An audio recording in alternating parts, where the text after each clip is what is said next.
Breaking news out of Europe involving NATO and Russia. Russian fighter jets today, I'm filming this on Friday, September 19th, breached NATO airspace. That is right. You heard me correctly. Multiple Russian fighter jets have breached NATO airspace, breached NATO boundaries. This is a massive escalation of the situation. This is developing as I am bringing it to you. We really don't know where this is going to go next or what could happen next. This is a shocking development. It comes on the heels of the drones and essentially the drone attack that unfolded by the Russians in Poland. We'll discuss that as well. And we are really off to the races here as President Donald Trump makes it clear time and time again. He is very unhappy with Russian President Vladimir Putin. And now the Russians have breached NATO airspace. Before we get into the latest developments and exactly what is happening, please make sure to like and subscribe. Totally free. Cost you guys absolutely nothing at all. And is a huge, huge, huge boost to the channel. Comment with your thoughts below. What do you think about this situation? What do you think about the Russians breaching NATO airspace? Let me know in the comments below. Hit that bell. All notifications turned on. You won't miss a thing. Right here, Instagram, David_Hookstead, XD Hookstead. And real quickly, do we see that stealth bomber? It says the devil's own. I got this shirt from a very good friend who is at a location I don't think I'm at liberty to disclose. She brought the shirt back for me. It's got a stealth bomber on it. Probably more details there that I can't share at this time, but thank you very much for the gift. I appreciate it. It's a badass shirt. Now let's get into it. We have seen rising tensions between the United States of America and the Russians. We've seen rising tensions between Russia and all of NATO ever since the invasion of Ukraine unfolded. Of course, that led to a terrible and still is ongoing, terrible, bloody war that is nothing short of absolutely horrific.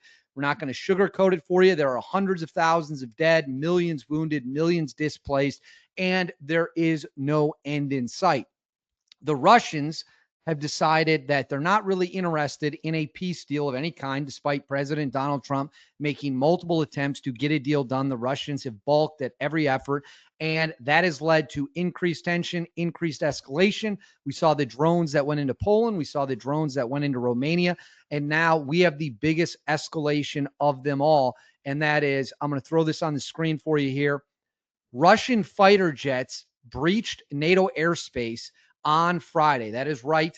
The Russians have breached NATO protected airspace. They have entered the airspace of NATO countries. This is perhaps the biggest escalation we've seen so far. Doing it with drones is one thing. Doing it with fighter jets is a totally different ballgame. So let's read this. It says Estonian airspace. Estonia is, of course, a member of NATO. Now, NATO has Article 5. An attack on one will be treated as an attack on all. Thus, if you attack a NATO country, you got to fight all of NATO. That's why the treaty exists. It was created after World War II to stop the Soviet Union. I'm not going to sit here and debate the politics of NATO. Good idea, bad idea, whatever you guys think. That's not what this video is about. This is about NATO being violated by Russian fighter jets. So it says Estonian airspace was violated by 3 Russian jets on Friday, the country's foreign ministry said, adding that it had summoned Russia's Charge d'Affaires. I probably butchered that, made a fool of myself. No big deal. Let me know in the comments. Over the incident, 3 Russian MiG-31 fighter jets entered Estonian airspace over the Gulf of Finland without permission and remained there for a total of 12 minutes. So the Russian fighter jets were flying over Estonia for 12 whole minutes before they eventually left. It says Russia has already violated Estonia's airspace 4 times this year, which in itself is unacceptable. But today's incursion involving 3 fighter aircraft entering our airspace is unprecedentedly brazen. Estonian Foreign Minister Margus Tashikana, again, probably butchered that, said, Russia's increasingly extensive testing of the boundaries and growing aggressiveness must be met with a swift increase in political and economic pressure. The incident on Friday comes after Russian drones violated both Polish and Romanian airspace this month, prompting NATO allies to pledge to beef up defenses in the eastern flank. Now, I believe, and I'm going to pull it up here, that they did breach, and then the United States, sorry, not the United States, NATO So let me see if I can find this. So I'm going to put this up on the screen. This comes from Fox News. So right here, it says that Italian F-35s were scrambled. So we scrambled stealth fighters. Stealth fighters were scrambled that then chased the Russian fighter jets out of NATO airspace. Here's the crazy part. The Russian jets, as you can read here, a NATO defense source initially said the jets were carrying high-speed air-launched ballistic missiles called Kinzhals, but later clarified they were only capable of doing so. It is unclear if the jets were actually armed. So it is possible right now that Russian MiG-31s, which are incredibly fast, big fighter jets, entered Estonian airspace armed with ballistic missiles. That is unconfirmed. We do not know for sure. This is the specific aircraft. You can see it on the screen right there. That is the MiG-31. So look at the size of that thing. That is a massive, massive fighter jet. There's another picture. You can see the cockpit. Right there would be an example of the Kinzhal missile armed on it. So there you go. That is the jets. Now, if you look here, they were first manufactured in 1975. Manufacture ended in 1994. And this is the plane right here, the MiG-31. That is what the Russians flew. And now I'm going to pull this off the screen, put this on the screen. NATO released a statement, and it said, this is from the NATO spokesperson, earlier today, Russian jets violated Estonian airspace. NATO responded immediately and intercepted the Russian aircraft. But did they respond immediately? Because it took 12 minutes for F-35s to get in the air and get them out of NATO airspace. This is yet another example of reckless Russian behavior and NATO's ability to respond. So I'm going to put this up on the screen right now for you.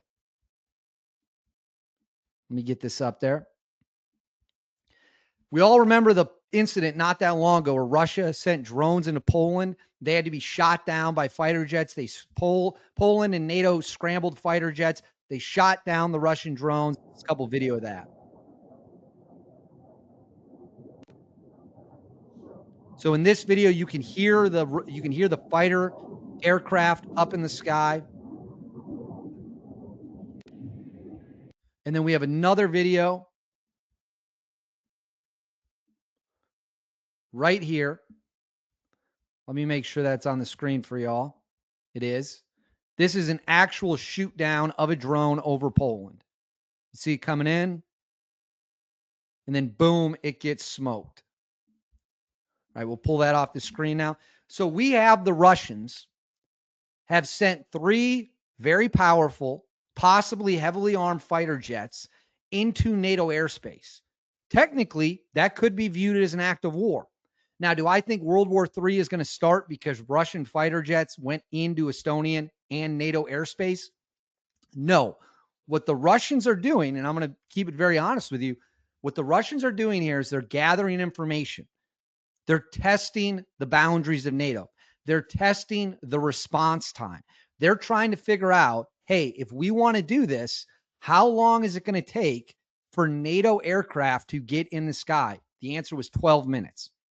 That ain't great. I want to be honest with you. That's not great. You can do a lot of damage with ballistic missiles from the sky if you go up there unchallenged for 12 minutes.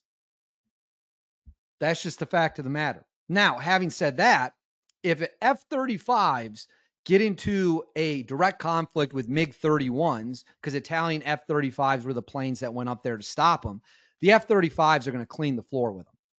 The F-35 has stealth capabilities. It can engage targets before the targets even know they've been spotted. The MiG-31 does not. Now, the Su-57, I'll pull up a picture of the Su-57.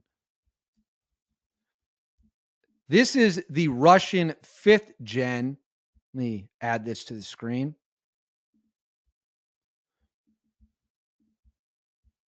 Get it up there for you.